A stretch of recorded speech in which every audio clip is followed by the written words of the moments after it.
इसी खबर पर ज्यादा जानकारी के लिए हमारे संवाददाता सत्य विजय हमारे साथ जुड़ गए हैं। सत्य विजय, आखिर ये जो महू मॉड्यूल है इसको लेकर क्या कुछ जानकारी मिल रही है? बड़ा सवाल ये भी कि अचानक से लोगों के पास इतने मोटे पत्थर, हथियार और पेट्रोल बम कैसे आ जाते हैं?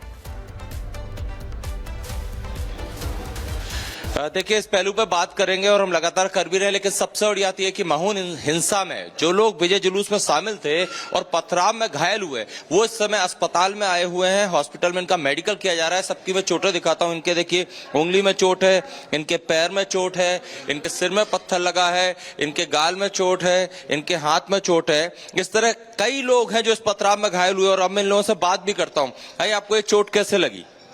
सर, इंडिया न्यूजीलैंड का मैच था।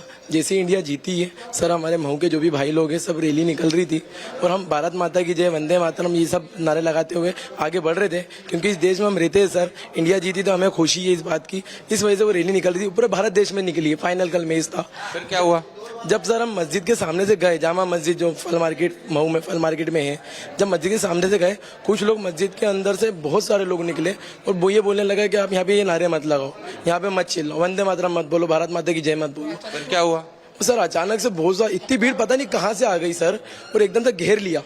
कम से कम 100-150 जने एक साथ निकले सर मस्जिद में से। अभी रमजान भी चल रहा है, रोजे चल रहे हैं, शायद इस वजह से वो अंदर होंगे, पर पता नहीं कहाँ से इतने सारे इकट्ठा हो जाए और आते ही सर मारना चालू कर दिया। इसी वजह से आपके सिर पे क्या पत्थर लगा है? जी सर, ये पथराव जब ऊपर से हुए तो सर लोगों के घर में के ऊपर में से पत्थर भरते हैं सर। आप बताइए, आपके चेहरे पर चोट है, ये चोट कैसे आई? मेरे को पत्थर सा ये चोट अंदर से आए थे एकदम। उन्होंने गाड़ी पे पहले लात मारी है, गाड़ी पे लात मारते से मैं नीचे गिरा हूँ। वो उन्होंने हाथापाई चालू करी, उन्होंने पीछे मारना चालू करा है। उसका फिर पत्थर मारे, ऊपर से पत्थर आ रहे थे, ऊपर कंटिन्यू लेडी से पत्थर मार रही थी। जेल से ठीक है, ऊपर से लेडी से भी मार रही थी। वो पत्थर आए कहाँ से? उनके छतों पे रखे हुए, थैली भर के रखे हुए। बिना किसी बात के पत्थर मारने लगे? ये तो बात नहीं सर, ये तो नहीं मालूम है। और कंक्रीट का रोड है वहाँ पे पत्थर, मतलब कंक्रीट के रोड पे पत्थर। आपके पैर में जो चोट आई है, हमारे कैमरामैन दिखाएंगे पैर की चोट इनके। ये चोट कैसे आई है? सर, मैं किराना सामान लेके आ रहा था तो इंडिया मैच जीत चुकी थी सब। अभी इनका आना हुआ, जुलूस निकलना हुआ और वंदे मातरम और भारत माता की जय बोलना चालू करा इन्होंने। अब वो 100 से 150 यानी लोग आए और इनको मारने लग गए। चलो आप बताइए, आपकी उंगली में चोट कैसे लगी, क्या हुआ? सर, हम लोग मार्केट से आ रहे हैं, उसके बाद में वो नारायण तकदीर अल्लाह अकबर के नारे लगाए, उन्होंने उल्टे पथराव कर दिए हमारे पे। जामा मस्जिद के यहाँ की बात है ये, मार्केट में। आपके हाथ में चोट कैसे लगी? सर, मैं सब्जी लेके घर निकल रहा था चिकन मार्केट के दर से, तो एकदम से रात में एकदम से जो पथराव चले, मैंने देखा था कि जुलूस चल रहा है, वहाँ से बस निकलना मेरा हुआ, मैं थोड़ा पूरा जुलूस देख लूँ, तो उस बीच के अंदर एकदम से जो पथराव आए तो मेरे पथराव लगा। तमाम वो लोग हैं जो घायल हुए हैं इस पथराव में, इनके हाथ की चोट, तो इसमें मेरा क्या पूरा इतना चिर गया है।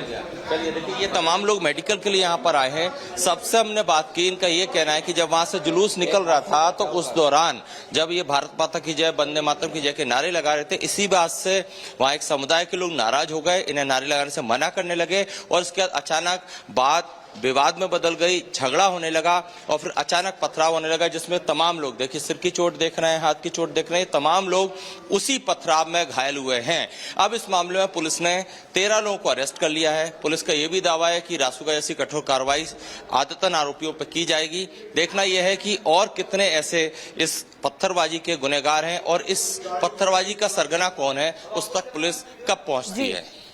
बिल्कुल सत्य विजय, जैसा आपने कहा कि कार्रवाई की मांग यहां की जा रही है। आप बने रहिए हमारे साथ में, हम रुक करेंगे आपका दोबारा।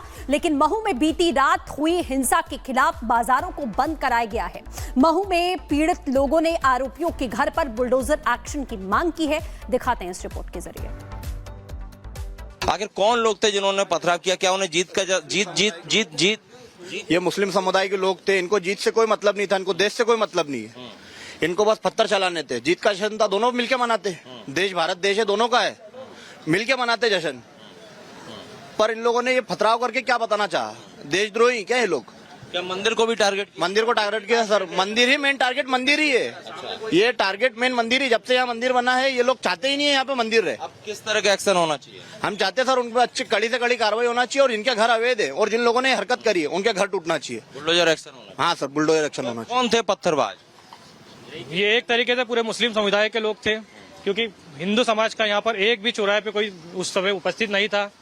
जहाँ भी दूसरी जगह विद्रोह हो रहा था, लेकिन उधर से अचानक से पूरे समुदाय के लोग आए, उन्होंने पत्थरबाजी चालू करी और उस समय मकानों पे गाड़ियों को चिन्हित किया गया और चिन्हित कर करके उन्होंने उसी जगह पे करा है जो भी पत्थरबाजी की है, आगजनी करी है, गाड़ियां जलाई है। अब किस तरह का एक्शन होना चाहिए, क्या बुलडोजर एक्शन होना चाहिए? हम माननीय हमारे मुख्यमंत्री जी से उम्मीद तो यही करते हैं कि वो एक जिस तरीके से यूपी वगैरह सभी जगह बुलडोजर एक्शन होता है वैसा वो करे। वो जो अवैध निर्माण, अगर वो बुलडोजर एक्शन नहीं ले कर पाते हैं कि हमारे जो माननीय न्यायालय जी ने जो आदेश दिया है कि बुलडोजर एक्शन मध्य प्रदेश में नहीं होगा, तो अवैध निर्माण जो हुए हैं तो उनको तो ध्वस्त किया ही जा सकता है हमारे तरफ से। कौन था भैया जैसे जीत हजम नहीं हुई, इस तरह से पथराव कर दिया, मऊ में शांति भंग कर दी?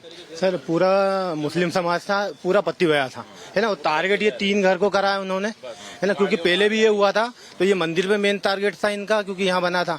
और पूरे यहाँ से पूरे लाइट बंद करके ये पूरे अवैध है। वो कौन है, कहाँ से आए, किस तरह का एक्शन होना चाहिए? हम चाहते हैं कि इन पर कार्रवाई हो, बुलडोजर चले इन पे। आप भैया किस तरह का एक्शन होना चाहिए? सख्त कार्रवाई होना चाहिए। उन्हें टारगेट से मकानों को करा, घरों में आग लगाई, मंदिरों में पत्थर फेंके, ये घर में गाड़ियां इकट्ठी करी, पेट्रोल डाला, थर्माकोल रख के आग लगाई, कारों में आग लगाई। तो क्या एक्शन होना चाहिए? कड़ा एक्शन होना चाहिए, अवैध निर्माण टूटना चाहिए। तो आप वहां पर महू के जो लोग हैं उनकी बातों को सुन रहे हैं, तो सब कह रहे हैं कि बहुत सख्त सजा मिलनी चाहिए। तो वहीं महू पुलिस का भी ये दावा है कि एक भी आरोपी बख्शा नहीं जाएगा। हमारे साथ एडिशनल एसपी रूपेश कुमार द्विवेदी हैं, उनसे हम बात करते हैं, एक्सक्लूसिव बातचीत करेंगे रिपब्लिक मीडिया नेटवर्क के लिए। सर, कल क्या एक्चुअल घटनाक्रम हुआ था? मैच जीतने के बाद किस तरह से यहाँ पर तनाव की स्थिति बनी? कल विजय जुलूस जो निकल रहा था मैच खत्म होने के बाद में, तो सब अलग अलग समूह में निकले थे और एक समूह उस क्षेत्र से निकला जहाँ पर जामा मस्जिद थी। तो वहाँ पर कुछ आपस में बात हुई जिसके कारण से दोनों पक्ष आमने सामने हुए और विवाद हुआ और उसके बाद चीज़ें फ्लेयर अप हुई और तत्काल पुलिस ने उनको नियंत्रण में लिया और कार्रवाई की और सख्ती से पेश आते हुए जो भी उपद्रवी थे उनके खिलाफ सख्त कार्रवाई की गई। अच्छा, इसमें सर अब तक कितने उपद्रवी जो हैं, पथराव करने वाले जो हैं, उनके खिलाफ एक्शन लिया, कितने लोग गिरफ्तार कर लिए हैं? अभी पुलिस अभिरक्षा में लगभग 12-13 लोग हैं और उनके खिलाफ कार्रवाई की गई है और साथ में और भी अभी हमारी कार्रवाई लगातार जारी है। सीसीटीवी फुटेज जो सोशल मीडिया पर फुटेज आ रहे हैं, उसके आधार पर क्या आरोपियों की संख्या और बढ़ेगी? बिल्कुल संभावना रहेगी इसकी। सीसीटीवी फुटेज में जो भी व्यक्ति उपद्रवी नजर आएंगे और पहचान जिनकी होगी उनके खिलाफ कार्रवाई होती जाएगी। अच्छा, कलेक्टर ने कहा है कि जो इस पत्थरबाजी के मुख्य आरोपी हैं उनके खिलाफ रासुका जैसी कठोरतम कार्रवाई की जाएगी। इस ओर आगे बढ़ने आप लोग? जी देखिए, हमारा जो मुख्य उद्देश्य अभी यह है कि यहाँ शांति व्यवस्था बनी रहे और किसी प्रकार से कोई गड़बड़ ना हो, बदमाशी ना हो और क्षेत्र में सब लोग सामान्य जीवन यापन जैसे करते रहें वैसे ही करते रहें। और यही हमारा प्रयास है कि लगातार यहाँ पर किसी भी प्रकार की अफवाहें या कोई अन्य चीजें होती हैं तो उसमें हमारा नियंत्रण रहे।